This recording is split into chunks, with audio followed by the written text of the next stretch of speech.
warms up, I want to greet you all in Jesus' name. I think it'd be good for all of us to remember that even though my presentation is going to be a little bit technical, I want us to remember that we're talking about something that's in all of our lives. It's about real people, real hearts, real lives. And this is a serious seminar topic. So even though I'm going to delve into this technically, it is very real for us to remember that it is a part of us all. And like Tim's statistic there of 23% of Anabaptists experience this, I think it's because we are all human. We all share that commonality of we are all human, whether we're Anabaptists or not. But I think as we study some of these technical details of how our heart works, that we can realize that because of what Christ has done, there is hope and there is a solution. It looks pretty bad, but there is a solution, and then there is hope. So I want us to keep that in mind as we go on. So in order to try to capture these concepts in a nutshell, first of all, I want to talk about various, what I call components of life, things we all experience. And they're God, heart, circumstances, responses.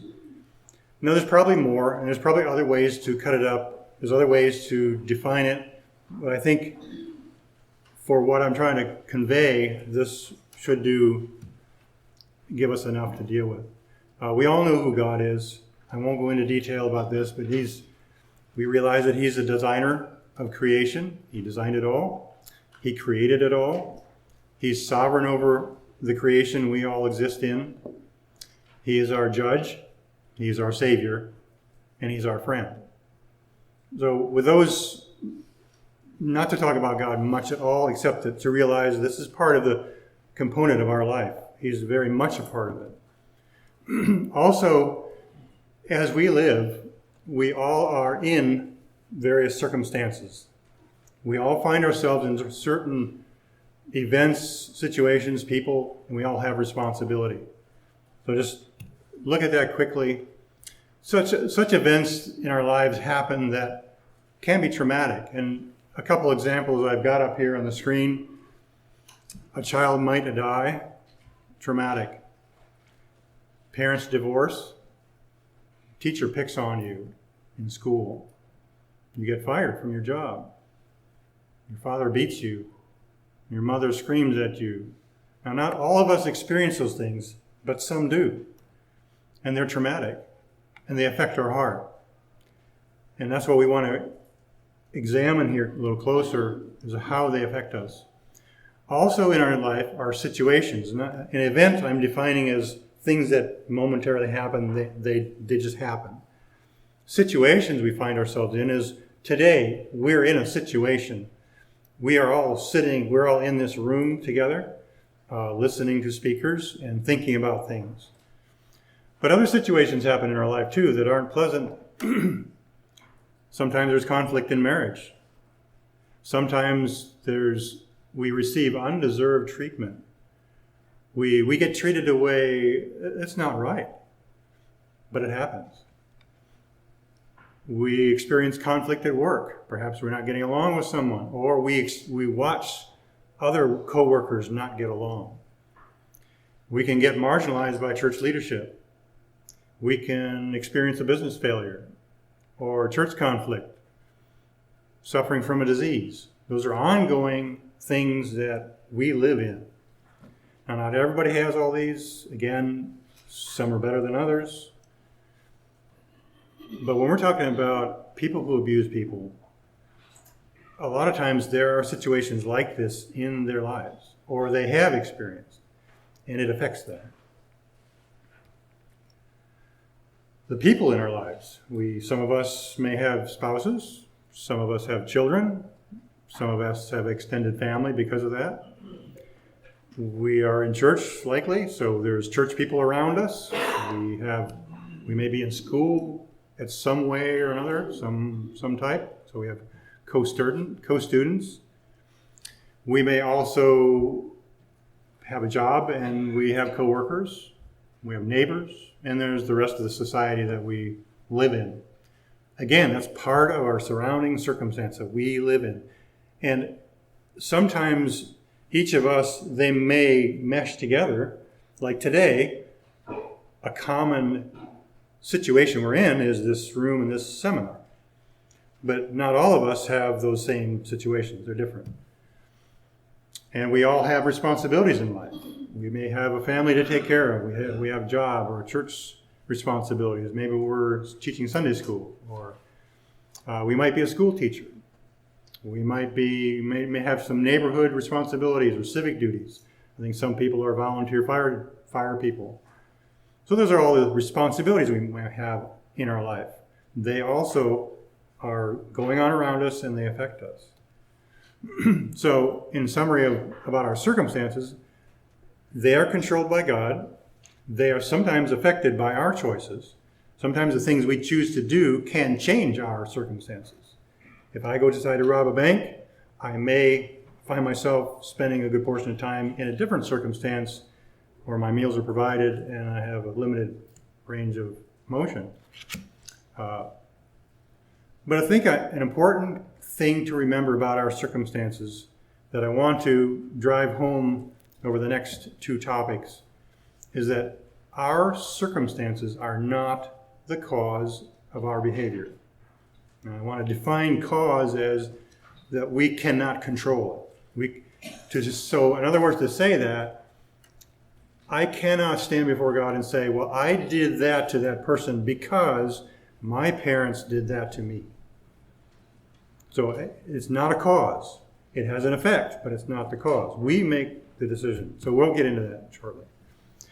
So I just alluded to this, sometimes our circumstances they do eventually result in us responding to our circumstances certain ways. And we respond to those things with the way we speak, the things we think, and how we act.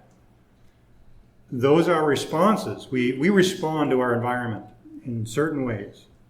Everybody's different. And so we're going to focus on some today is what's at the root of our responses. What is the cause of them? And this seems fundamental, seems simple, but to me, it was an eye-opener. A number of years ago, I had never studied this kind of thing. I never thought about it. That what goes on in my heart and how my heart decides what to do in life. So there's two things that I define fundamentally that define how we respond. One is our desires.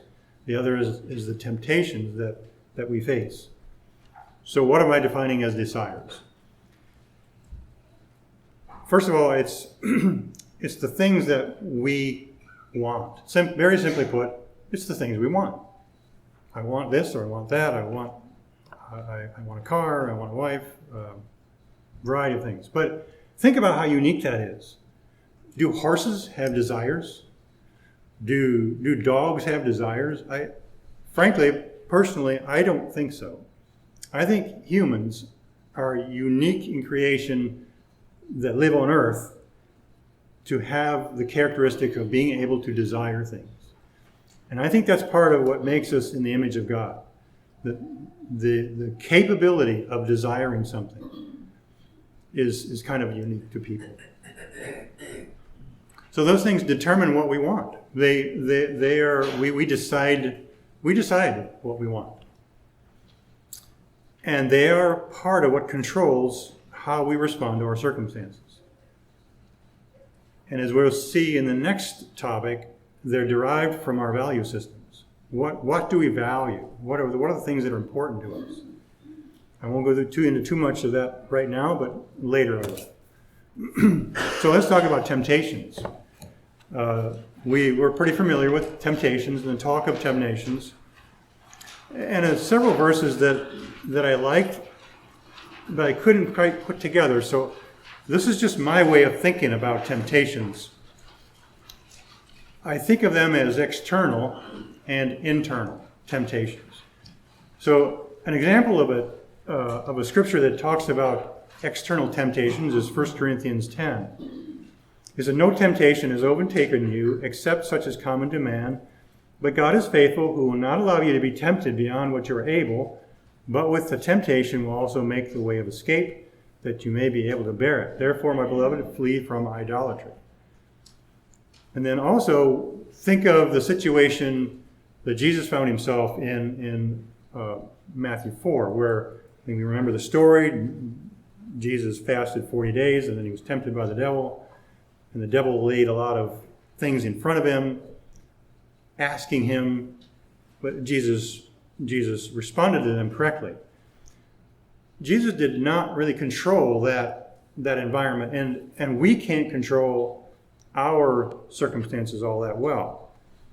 So that's, I think, what he's talking about here. No temptation has overtaken you except what is common to man, meaning that this is something that's common to everybody. We all experience those kinds of things.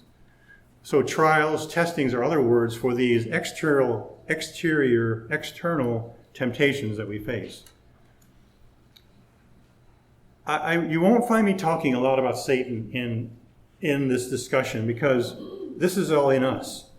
And I think we would do well in, let me put it this way. We would do the same with or without Satan in the way we respond to things, because of it's our choice and it's how we decide to react to things around us. Satan has an influence, but he does not control us. So all of life continues to present circumstances that tempt us, and we all have similar ones. Now, let's get into internal temptations, and that's where it kind of hits home. James talks about temptations this way. He said, "Let no one say when he is tempted, I am being tempted by God." Now, we just got done saying that some of our circumstances are controlled by God. But here it's saying those circumstances, or those things that are tempting, James says, is not caused by God. So how do we differentiate the two? And that's where I divide internal from external. So we're talking about internal temptations here. God does not internally tempt us. For God cannot be tempted by evil, and he himself tempts no one. But each person is tempted when he's lured and enticed by what? By his own desire. The desire then, when it's conceived, gives birth to sin, and sin, when it's fully grown, brings forth death. And we'll go into that more in detail. So what do we find out from this? God does not cause our temptations. The circumstances don't cause our temptations, but they're caused by our own desires, the things we want. That's the key. That's a very root, fundamental key that we want to hang on to.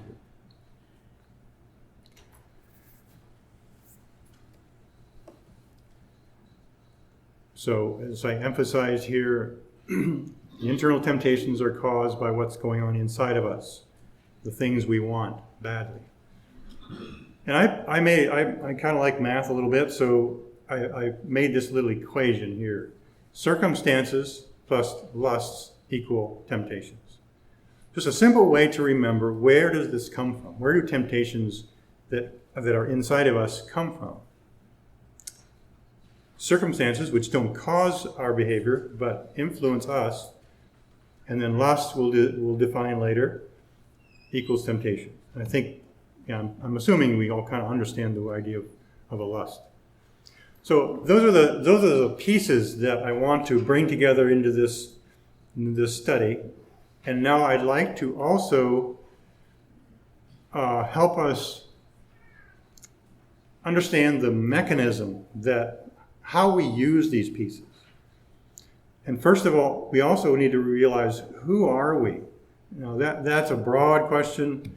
I'm only going to focus on the parts that are kind of spoken of in Scripture that apply to our study of worship. We all have a physical life, and we can see, hear, taste, touch, smell. Those are the senses. This is where we think, we speak, we act. This is our bodies, and in how they work. The other part of us is our soul, the internal part, the inner man, the heart, so to speak. Those of you who are theologians, bear with me. I'm kind of muddying things together to make them fit a little bit. So I don't want to quibble over the word soul and spirit and inner man, but generally you get the idea. It's the immaterial part of us that makes us unique to the creatures on earth. And inside of us is the place where we have our desires, the things we want. It's where we have our affections. It's the things we like. It's where our emotions reside, where our will happens, and where our values or our treasures lie. So this is where it happens. The internal part of man, in the heart, this is where worship happens. And as I just mentioned, we worship. And I like to think of worship as something, a simple way to think of it is fish swim, birds fly, people worship. Now, it's kind of a different concept of worship than we normally used to. Like we usually come in a building like this to worship. But worship is something that goes on all the time. It's part of us 24/7. We are always doing it. So what's worship? Technically, it's a reverence or devotion to a deity. It's an extreme devotion or intense love. And worship is our expression of life. That's probably the newer part of the definition. So worship is not a side activity of life. It is life. It is what makes us human. We worship what we value. We all value something. We're always valuing something, meaning always something is always important to us. Jesus said, wherever your treasure is, there will your heart be also. The treasure is that value, is those things that are of value, the things that are important. And worship is what we do with those things. And I'd like to say that this is all it can be because that's the way God designed it to be. We are built to worship. Now, the problem lies in what we worship. We'll get into that. And another interesting thing about worship is God spoke of this a lot. There's a lot of scriptures in the Old Testament linking worship and service. Here's a couple. Jesus told Satan, "Thou shalt worship the Lord your God, and him only shalt you serve." Worship, service. In Deuteronomy is a couple of quotes. "But if your heart turns away, so that you will not hear, but shall be drawn away and worship other gods and serve them," worship and serve, "I denounce unto you this day that you shall surely perish. If you shall at all turn from following me, you or your children, and shall not keep my commandments and my statutes which I have set before you, but go and serve other gods and worship them," serve and worship. And he says the same thing. It's not going to be good. "Take heed to yourselves that your heart not be deceived, and you turn aside and serve other gods and worship them." Over and over again, over and over again. And there's probably dozens of scriptures that way. God links worship and service together. And we can't make it any other way. That's just the way it is. So what are the two ways to worship? I summed them down, I boiled them down to, so I can understand it. We worship in spirit and truth, or we worship in the flesh. And a way of helping me understand the two, worship and service is giving. It is a way of worshiping in a way that honors God, that connects with God. Our focus is God. And the intent is realizing that in our spirit that we have been given everything we have. So our intent to worship then is to give. Give to God, give to others. The other way in the flesh is the lust of the flesh and its passions are involved, and it's false. This is a false form of worship. However, it does exist, and it is what we do. The truth about self is hidden in this kind of worship. Meaning we don't realize who we are. We don't really know ourselves. So the purpose of this kind of worship is to get something. We manipulate and we push. And even in Christians, I think this is why those statistics are true, that even in Christians, this still happens. We have been reconnected with God, but that part of us that can do this false worship is still in operation. But what makes it hopeful to us is that with our connection with God, we can overcome that nature. The unbeliever, the unconverted, has no hope of that. They cannot change. It's unchangeable. But because of what Christ did, and because we have the option to connect with God and be led by Him, that's where the hope lies. So back to the worship in the flesh, the point is to get something.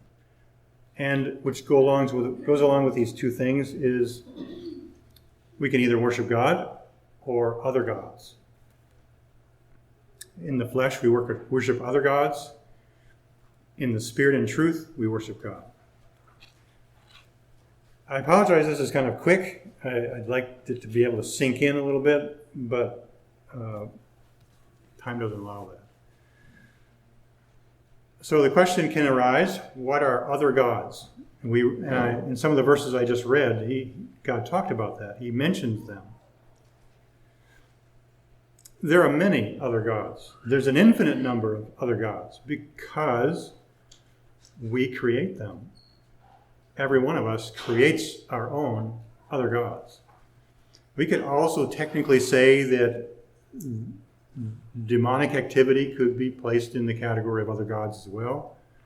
But I think as far as where our problem lies, we need to think about the other gods that we make for ourselves.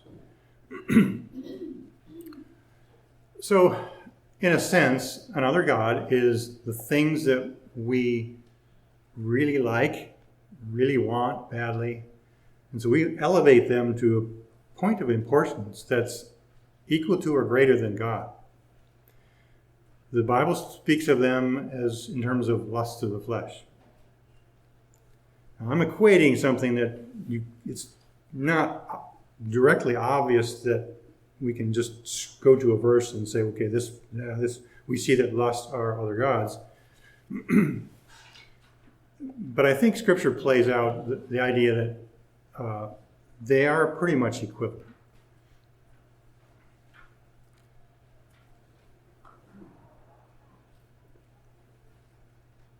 In Matthew 6:24, Jesus said, "No man can serve two masters."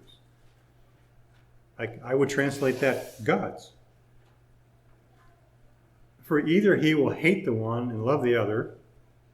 You're going to either hate God and love your other gods, or else will hold to the one and despise the other. We cannot serve God and mammon.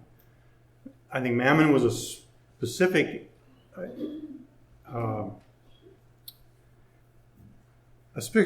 reference to money, perhaps. But that's one form of another god. We can love money. But I think the point remains that Jesus is saying you can only do one at a time. You're either going to serve God or you're going to serve your other gods. One at a time. You can't do both. So wasn't he referring to worship? The service that he talks about, serving two masters. Remember, service is connected to worship. If we're serving, we're worshiping.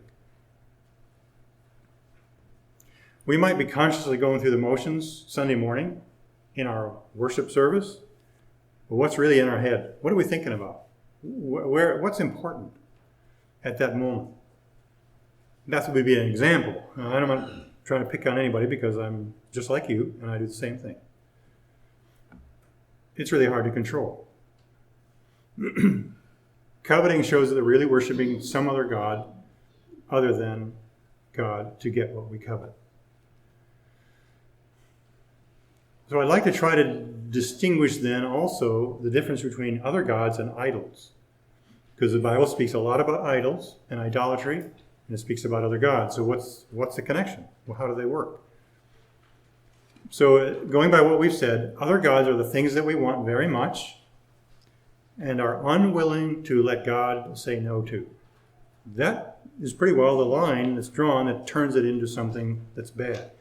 And a lust, another god, can be a good thing. Actually, it can be something that God really appreciates, but we can turn it into something he doesn't appreciate because of how we handle it. If I want to be a minister, and I have this passionate desire, and I try to manipulate my circumstances to get myself into that position, now I can turn something that was good into something bad. If I want a wife, suppose I'm not married, I want a wife, I want to get married. So I try to manipulate my circumstances and people around me to make that happen. Suddenly something good has gone bad. I give some examples there of other gods, just kind of give you an idea of the category they fit in. We can say honor, power, sex, prestige, acceptance. And in a situation, in a discussion of abuse, oftentimes it's sexual things that are desired. So this is what stimulates this, and this grows this other god that becomes so important, that will destroy other people to get it. Idols now are the things that, the material things that we see and know are the things that we choose to represent the thing we want. It takes a little bit of thinking to connect those two, but think about the honor that I want. Okay, where do I get the honor? I've got to have honor. So maybe I'll get it through my job. I'll find a job that gives me the honor that I want. I'll work my way up in that job, and I'll use people and I'll use situations and make myself look good. And so finally I get in a position to gain that honor that I'm so badly needing, wanting. Position. And in terms of sexual abuse, I use people. We use people to get that, to satisfy them. So the people, the job, the position is the idol that I'm bowing down to. The other god behind it is the thing that I'm wanting. Honor, power, and so forth. You catch that similarity, catch that connection. It takes a little thinking to grab it. Here's an interesting verse in Ezekiel that I find fascinating, because throughout the Old Testament, much of God's reference to idolatry was in statues, groves of trees, and various things that people, altars that people would erect. And that's the common thing we think of when we think of idolatry and idols. But God in Ezekiel made it clear that there was something deeper than that. He says in Ezekiel 14, "Therefore say to the house of Israel," excuse me, I'm too early. "Son of man," I'm getting ahead of myself. Here it is. "Certain of the elders of Israel came to me and sat down before me. The word of the Lord came to me, saying, Son of man, these men have taken their idols into their hearts and set the stumbling block of their iniquity before their faces." Isn't that curious? Because all the other references to idolatry that God uses is of, he was upset because they have erected altars and statues, and they would they would carve them out of wood, hammer them out of gold, carry them around. But here it's interesting that the idol is in the heart. I think we could translate that as the other gods.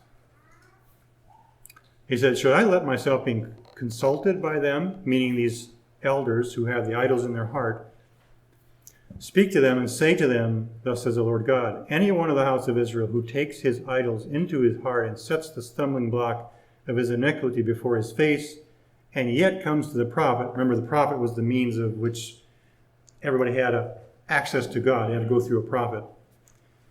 I, the Lord, will answer him as he comes with a multitude of his idols, that I may lay hold of the hearts of the house of Israel, who are estranged from me through their idols.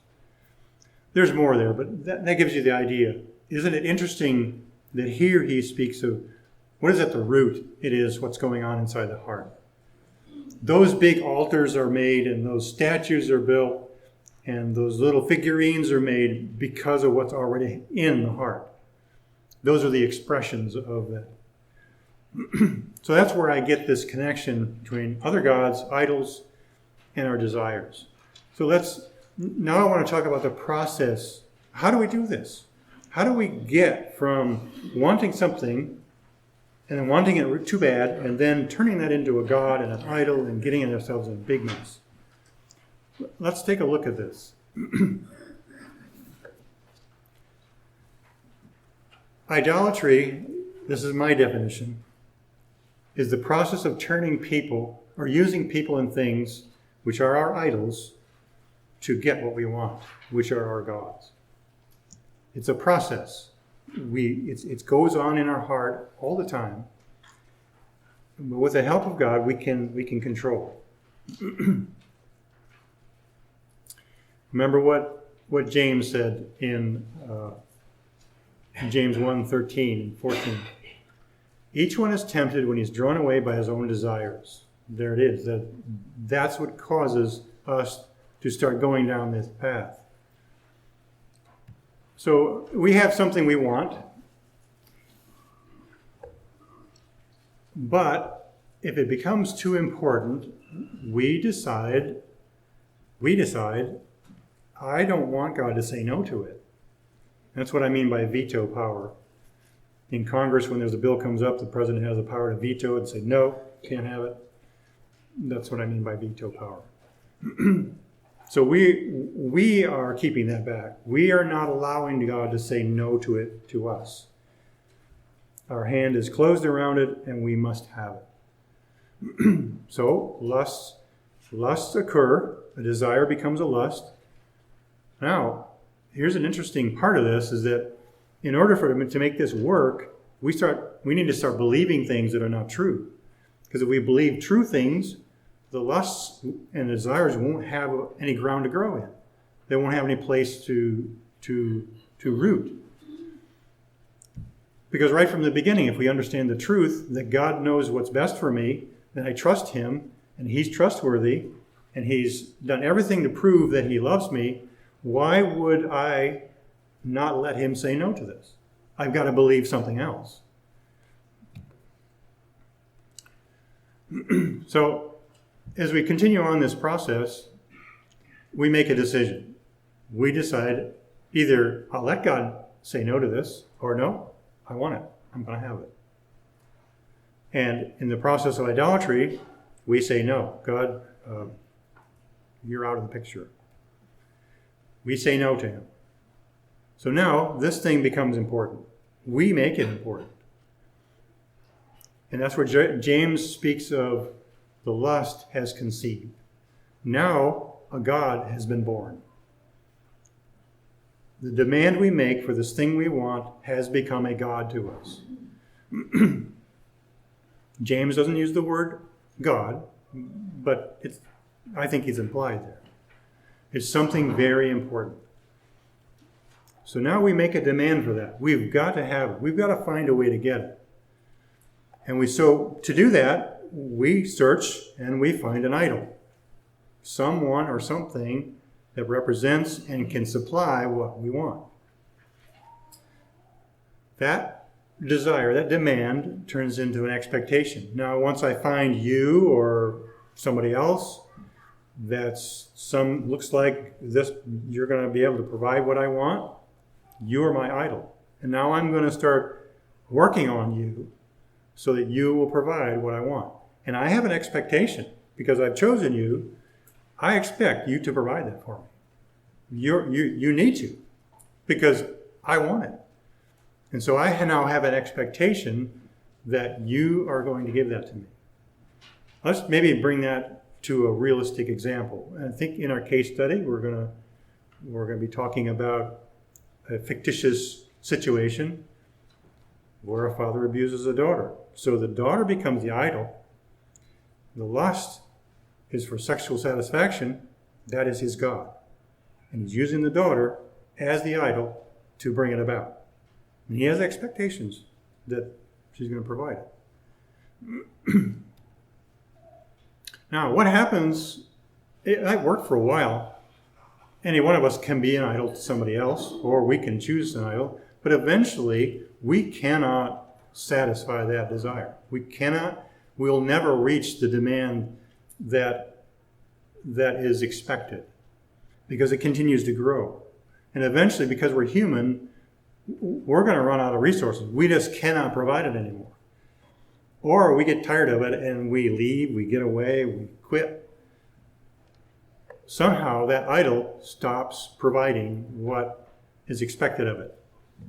So the person who is the idolater becomes disappointed in that idol.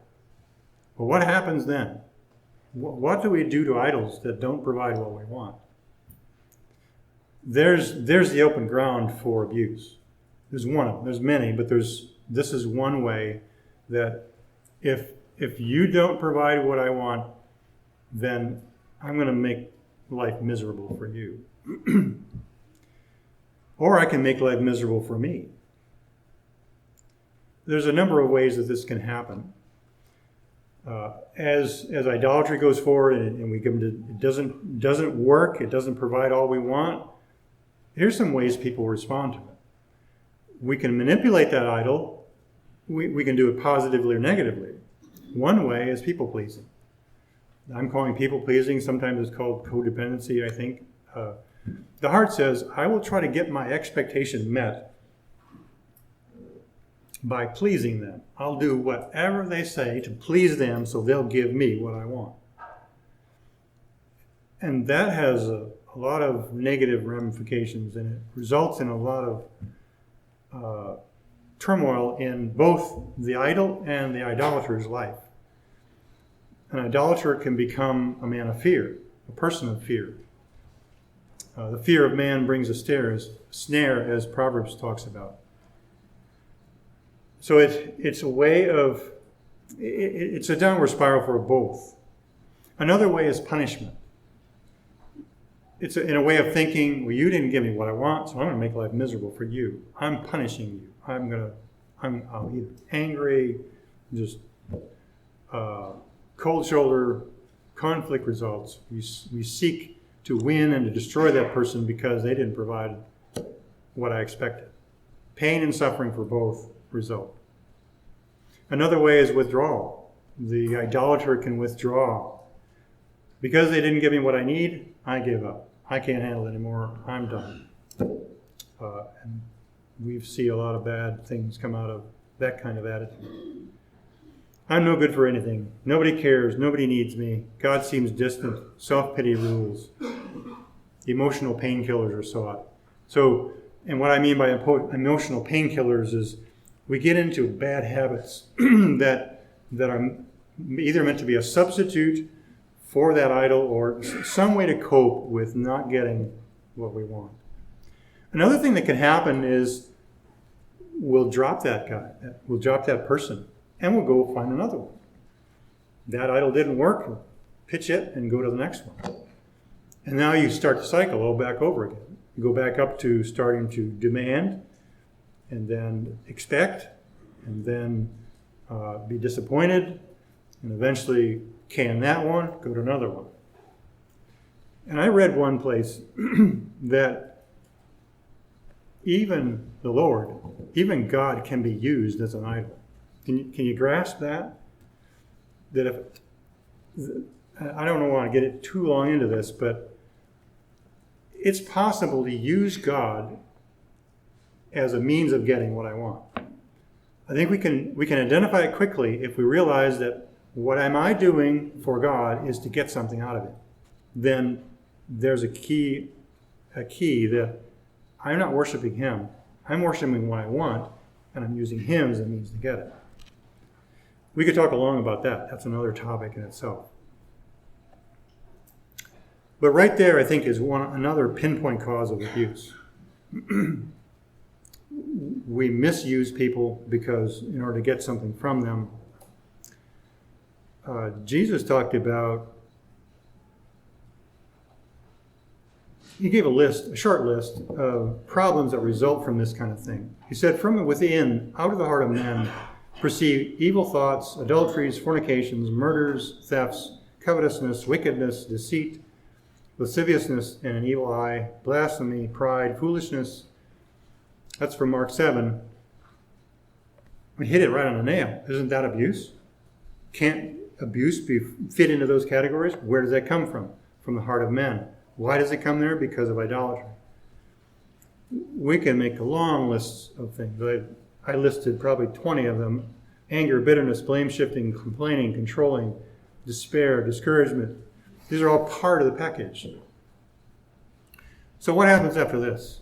If that don't work, we're done. James said, when sin has completed its course, it brings forth death. Eventually the cycle dies and it's done. And I identified at least 4 ways that death can occur. One of them is spiritual death. For the Christian, it's going to occur when we totally surrender to the other God. We become estranged from God. We're separated. We're completely separated from Him and reject God and go to the other religions or none at all. We abandon Christianity. We have nothing to do with Him. Our spiritual connection with God is gone and we've lost it. Another one is relationally. Relationships are easily torn apart by this. Death can occur to our relationships because in the desperation to have our expectations met, we've used people harshly. Relationships wither and die without love. And we cannot love those we idolize. If we're in the midst of idolizing people, we cannot love them. Emotionally, our peace can die because we have cut ourselves off from the Prince of Peace. Our hearts are constantly in a state of unrest in search for fulfillment of our expectations. James talked about this emotional instability in 1:6. He says, for he that wavers is like a wave of the sea, driven with the wind and tossed. That's the instability that results from this going on. And finally, physically death. There can be physical death result of this. I know a friend who took his own life because of this very thing. If we walk after other gods and serve them, God said, we shall surely die. We will perish. One way or another. It can result in an immune system that becomes so weak we die from diseases. Because our immune system is affected by our heart. I think that's kind of an interesting connection. I'm not going to try to develop that here. And we can get sick and die. God can just instantly end our life. It's up to Him. But we need to realize that here's the end of idolatry. It's a vicious, very vicious circle of events. Now, I divided it up into 7 pieces just as convenience. So there's no significant value about 7. It was just a handy way to do it. You could do 3, you could do 10. It's just realize that it's not clicking steps by step, but it's a process. It's just the way our heart kind of moves and flows when we're in this way of thinking. Here's a quote that I kind of like from a book called Equipped to Love. Norm Wakefield said this: the moment we look to others to make us happy and comfortable, we give them the power to make us miserable. Consequently, we can't love them. Well, what does he mean by looking to others to make us happy and comfortable? Isn't that what idolatry is? We're looking to someone to give us that thing that we have made a god. And therefore, since we're expecting them to give to us, I can't give to them because I'm using them. I'm in the process of using them. I think that's what he's meaning here. We're looking to others to make us happy and comfortable.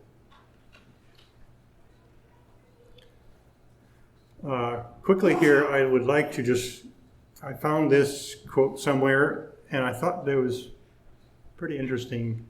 8 signs of an idolater. And I can probably identify with a number of them. Maybe you can too. Number 1 is to refuse to give up a sin. It's just too important.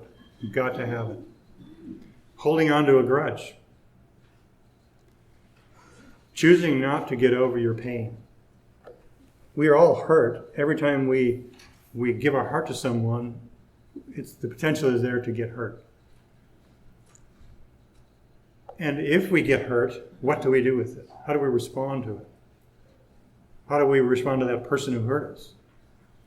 If they're in the position of being our idol, we are not going to forgive them. So we hang on to that pain. The pain becomes a tool for us, and it makes us miserable. Praying little, or pray only when you must. Living to get the next thing on your list.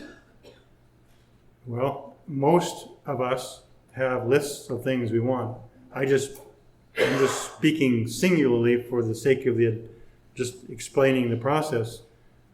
But we all have many. And if we're not controlling them, if we're not giving them to the power of God to control, we keep checking down the list. We get to the next one.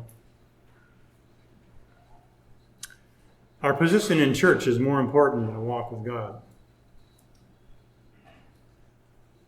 Happiness is dependent on someone other than God. This can be a touchy one. And it can be probably debated a little bit. Because in a sense, we do try, if we're trying to give and love others, we do try to do that. We try to make people happy. Isn't that the point? Isn't that what we're about? We want to make their life better. We want to improve them, help them, and happiness as a result. But that's where there's a fine line of crossing between how important is happiness? Can I love someone without being happy? Is happy too important? Is being happy too important? And where does the happiness come from? Ultimately. Last one, using people to get something you want. I guess that's the bottom line. So I guess I want to summarize here in this as we finish up. We have various components of life we live in. We have God. God is in our circumstances. We have a heart. We respond to our circumstances. Who we are body and soul. And we interact in this existence, in life, in the world, with other people, using those 2 parts. What we do, basically in life, is worship. It's all about worship. And then the understanding of what idolatry is. A process of taking something that's interesting, kind of like, I want that. Oh, I've got to have that. And then progressing around until where it becomes something very bad.